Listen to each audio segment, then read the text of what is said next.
suis dégoûté, les gars. On était à ça. On était à ça, les gars, de voir la plus grande clim du siècle, les frères. On était à ça de voir l'égalisation de Dortmund contre toute attente. À un moment, on s'est dit, ah, c'est fini, ils égaliseront jamais. Ça a failli être le cas, les gars. Ça a failli être le cas, vraiment. Quand on voit la toute dernière action, je vous dis, franchement, j'ai eu du mal à digérer. Franchement, ça m'a mis KO. Ça m'a mis KO, ça m'a assommé sur la fin du match, les gars. Si Courtois ne te sort pas encore une fois un arrêt miraculeux, c'est fini, les gars. C'est fini, les gars. Je vous dis, non seulement t'aurais été aux prolongations, mais sûrement, les gars, avec un Dortmund à 11 contre 10, je pense que Dortmund aurait pu se qualifier. Non, vraiment, les gars, je trouve ça vraiment dommage. Je trouve ça tellement dommage. Et à la place de ça, les gars, on aurait pu avoir une égalisation de Dortmund. Dortmund qui se qualifie en demi-finale, et à la place de ça, on va avoir une demi-finale Real PSG. Je sais même pas moi-même, je sais même pas qui je vais soutenir en cette finale. Je sais même pas quel camp je vais choisir, les frères. Je crois que je vais supporter l'arbitre, en fait. Je sais pas ça sera quel arbitre dans cette finale, mais je crois que je vais être pour l'arbitre. Dans cette demi-finale, pardon. Mais bref, on va pas parler tout de suite de cette demi-finale. On va revenir sur ce match. Et franchement, les gars, là où je suis dégoûté surtout, parce que bien sûr, le Real n'a pas démérité, le Real mérite sa qualification, mais là où je suis frustré, c'est que pour moi, vraiment, Dortmund,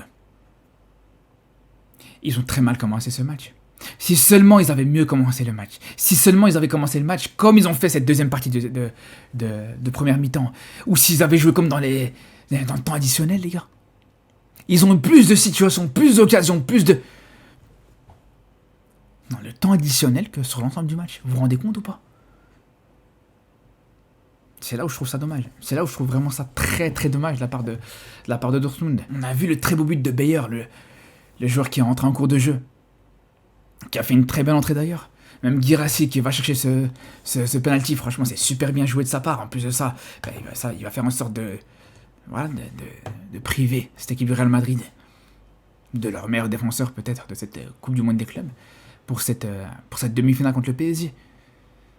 Et il va chercher ce penalty pour aller faire justice lui-même juste derrière. Donc franchement, bravo, mais fallait le faire plus tôt. Si seulement Dortmund avait été capable de créer ce danger-là un peu plus tôt dans le match. Si seulement Dortmund avait été capable de montrer les mêmes initiatives sur le début de la rencontre, ça aurait été différent. Ça aurait été totalement différent, les frères. Mais par contre, les gars, par rapport à ce match, il y a un joueur sur lequel il faut souligner, les gars. On se demande jusqu'où il va s'arrêter. Mais Gonzalo Garcia, aujourd'hui, les gars, je vous pose la question. Jusqu'où il va s'arrêter? Jusqu'où il va aller? Parce qu'il y en a qui vont retenir son but. Mais en dehors de son but, moi franchement, son but est magnifique. Il n'y a pas de souci là-dessus. Son but est exceptionnel. La reprise de volée qu'il arrive à mettre, magnifique, il n'y a rien à dire.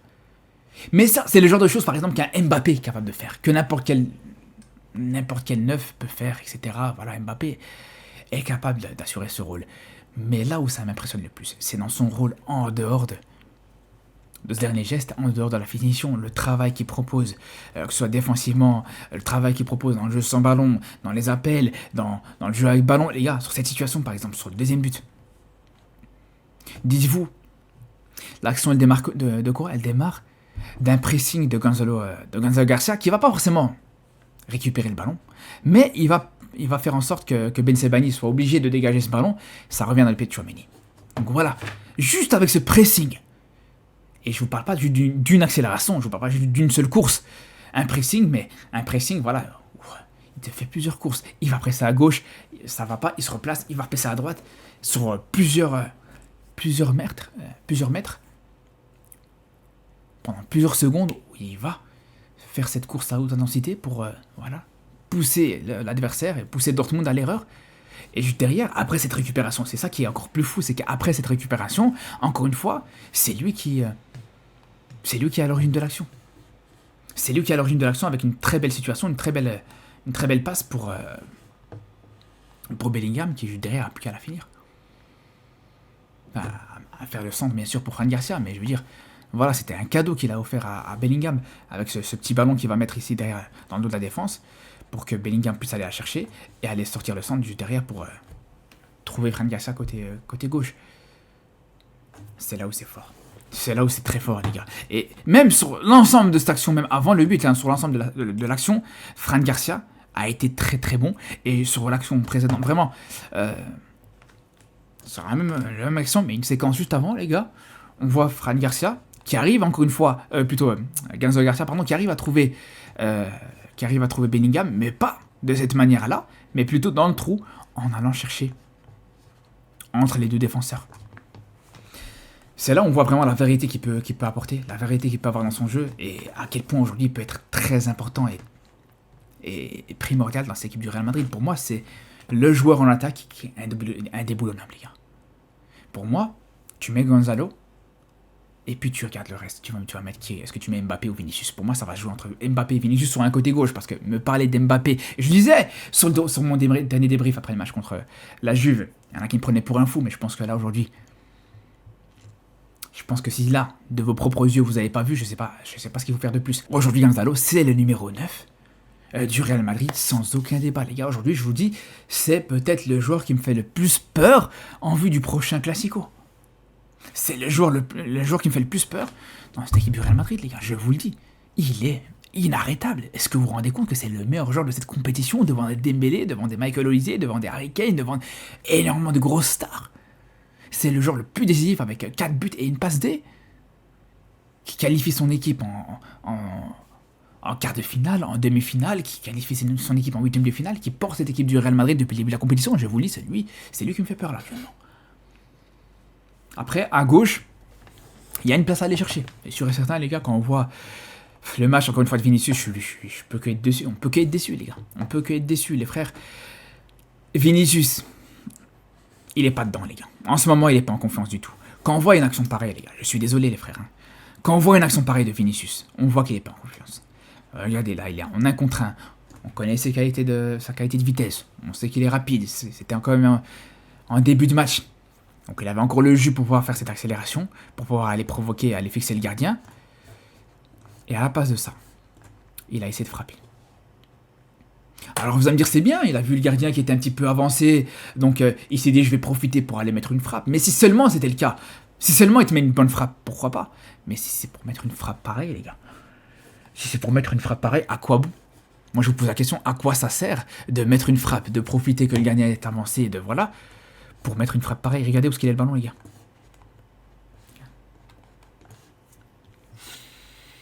Regardez où est le ballon, les frères. C'est là où c'est compliqué. C'est là où c'est compliqué. Parce que au début, je vois l'action. Quand je vois l'action, je me dis, bon, vas-y, il a tenté, etc. Pourquoi pas?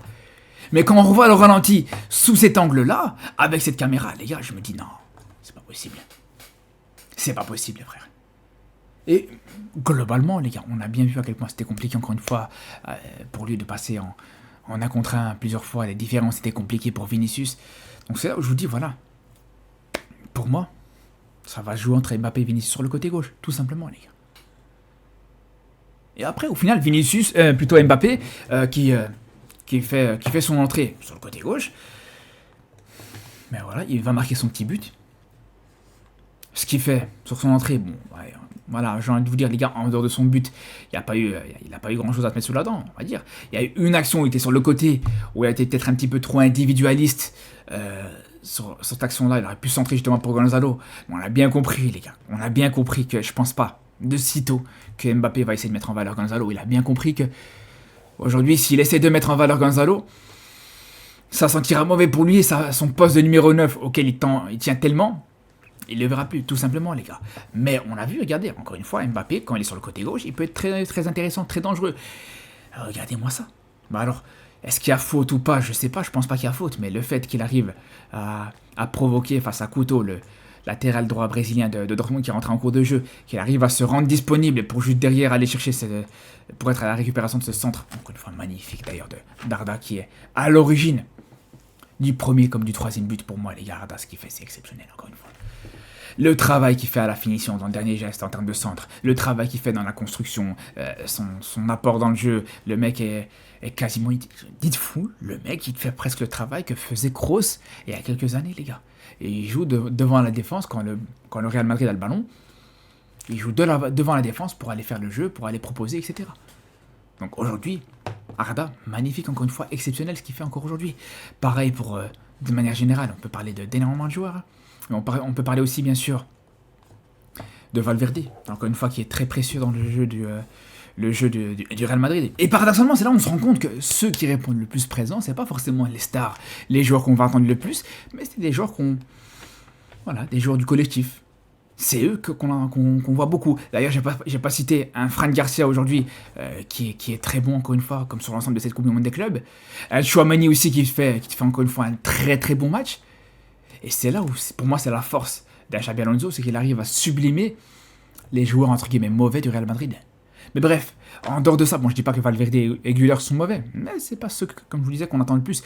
Et je vous parle de l'aspect offensif depuis le début du match, mais défensivement, les gars, ce que je trouve tellement intéressant, et c'est ce qui a mis en difficulté Dortmund sur quasiment tout le match, c'est cette capacité à pouvoir gérer les lignes de passe, à pouvoir avoir un bloc non seulement qui est bien organisé, bien en place, mais surtout à empêcher, pas forcément le joueur de progresser, mais à empêcher le joueur de trouver cette passe. Et là, on le voit très bien. On a ici ce joueur de Dortmund qui va essayer d'aller chercher la verticalité.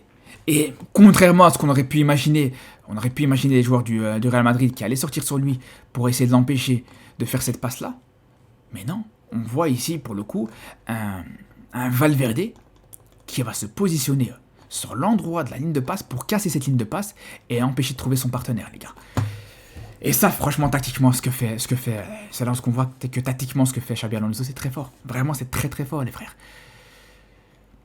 Est-ce que ça va être suffisant pour battre le PSG? Je sais pas. Mais en tout cas, c'est très bon. Et je pense que dans tous les cas, si je me mets en dehors du fait que je suis supporter du Barça et c'est deux équipes que j'apprécie pas, que je porte pas dans mon cœur, qui vont s'affronter sur cette demi-finale, mais c'est sûr et certain que ça va être une très belle rencontre. Ça, c'est sûr et certain, les frères. Bon, pour vous dire dans quel camp je serai, je sais pas encore. Je ferai peut-être une vidéo pour vous dire quelle équipe je vais soutenir pour ces demi-finales. Ça peut être marrant. Mais bref, dans tous les cas, les frères, bon, félicitations aux supporters et à cette équipe du Real Madrid. Sur ce, on se dit à très vite pour une nouvelle vidéo. Et surtout, les gars, d'ici là, prenez soin de vous.